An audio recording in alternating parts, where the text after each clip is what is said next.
رمضان کا مسئلہ اسی بات سے حل کرنا. جاؤ علم فلکیات والوں سے پوچھو, موسمیات والوں سے پوچھو. آج کی جدید ریسرچ یہ کہتی ہے کہ سورج طلوع پہلے ہوتا ہے, زمین پہ نظر 9 منٹ بعد آتا ہے. انہوں نے دلیل دی, انہوں نے کہا جو سورج کی پہلی شعاع سورج سے نکل کے زمین تک پہنچتی تو زمین کے ٹائم کے مطابق اسے 9 منٹ کا دورانیہ چاہیے سورج سے نکل کے زمین تک پہنچے. جب تک وہ ہمارے گولے پہ وہ لائٹ نہیں پہنچتی ہم یہ سمجھتے ہیں کہ سورج آیا ہی نہیں. شعاع بتاتی ہے کہ وہ آ گیا ہے. انہوں نے کہا سورج سے نکلتی ہر 9 منٹ بعد آتی. 9 منٹ تک دنیا میں اندھیرا رہتا ہے کیونکہ شعاع نہیں پہنچی. شعاع سورج کی دلیل ہے. دلیل ہی کو عربی میں حجت کہتے ہیں.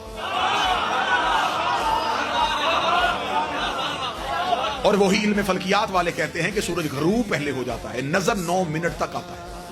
اس وجہ سے کہ وہ جو شعاع زمین پہ ہوتی ہیں ان شعاؤں کو واپس سورج تک پہنچنے کے لیے 9 منٹ کا ٹائم چاہیے.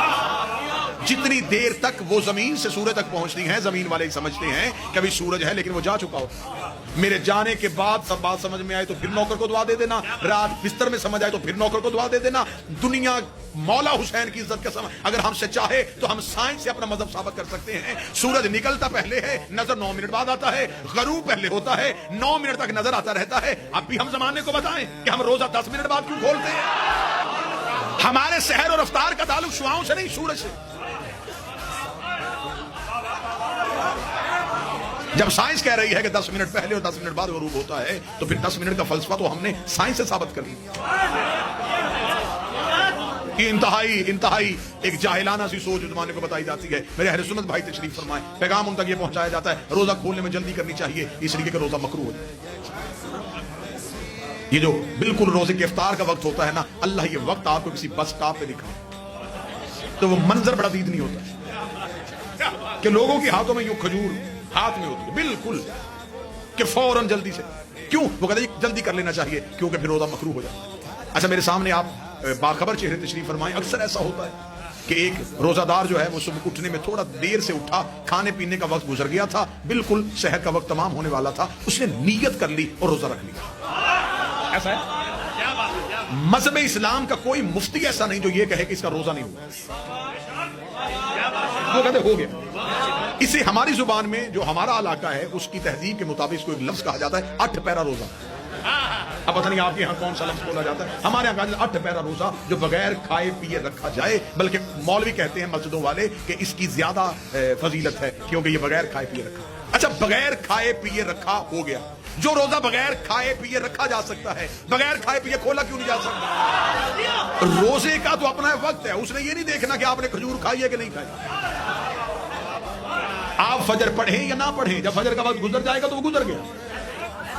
عبادات جو ہوتی ہیں یہ انسان کی محتاج نہیں ہوتی, انسان عبادات کا محتاج. لیکن یہ ساری منفی سوچیں اس لیے آئیں کہ جب دین وارثوں سے چھوڑ کے اپنے جیسوں سے لوگ تو پھر یہی حالت ہو. لہذا جو بات میں آپ تک پہنچا رہا تھا, بغیر ان کے اللہ سمجھ میں نہیں آ سکتا. یہ رمضان کا مہینہ وہ ہے جس میں گناہگار بھی اللہ کے قریب ہونے کی کوشش کرتے ہیں. کیا کہا جاتا ہے اس میں دیکھیں صاحب کہ نیت کی جاتی ہے کہ 2 رکعت نماز فجر پڑھتا ہوں قربتاً اللہ, روزہ رکھتا ہوں قربتاً اللہ. ہمارے ہاں اصل میں مسئلہ زیادہ یہ ہے کہ اکثر چیزیں جو ہیں ان کا تعلق جب عربی زبان سے آ جاتا ہے تو ہم اسے بے خبر ہو جاتے ہیں. مثلا نیت کی عبادت کی قربتاً اللہ, نماز پڑھتا ہوں قربتاً, یہ قربتاً اللہ کیا ہے؟ قربتاً اللہ نہیں, قربتاً اللہ, میں اللہ کی طرف قریب ہونا چاہتا ہوں. اب آپ نے میری سوچوں سے زیادہ داد دے دی, یہ جملہ آپ سمجھیے گا اور اسی پہ نتیجہ دے دیں. انسان نیت کرتا ہے کہ میں اللہ کی طرف قریب ہونا چاہتا ہوں, اللہ کے قریب نہیں, اللہ کی طرف قریب. جس شے کی آپ نے قریب ہونا ہو اس شے کا کسی ایک جگہ پہ محدود ہونا ضروری ہے. مثلا میں کہوں کہ یہ جو ہوا چل رہی ہے میں اس کے قریب ہونا چاہتا ہوں تو ہوا تو چاروں طرف چل رہی ہے, میں کدھر قریب ہوں؟ میں پانی میں تیر کے کہوں کہ میں پانی کے قریب ہونا چاہتا ہوں تو کیسے ہوگا جب میں ہوں ہی پانی.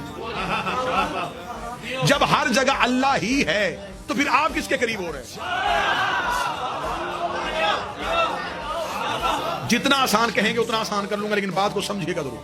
نیت ہے قربتاً اللہ, اللہ کی طرف قریب ہونا چاہتا ہوں. میں مجمع سے کہوں تھوڑا تھوڑا ممبر کے قریب ہو جائے, اس کا مطلب ممبر یہاں. آپ ادھر سے ادھر کی طرف آئے, ادھر قریب ہو رہے ہیں, اس کا مطلب منبر ادھر ہے ادھر نہیں. اگر ہم اللہ کے قریب ہو رہے ہیں تو اللہ کو ایک جگہ پہ ماننا پڑے گا. جدھر ہم جا رہے ہیں ادھر اللہ ہے, جدھر سے ہم جا رہے ہیں ادھر اللہ نہیں. تو جو ادھر ہو اور ادھر ہو وہ اللہ ہوتا ہی نہیں. یا الفاظ علم بزن روشنای شب تارم قمر ببریم به تو گرم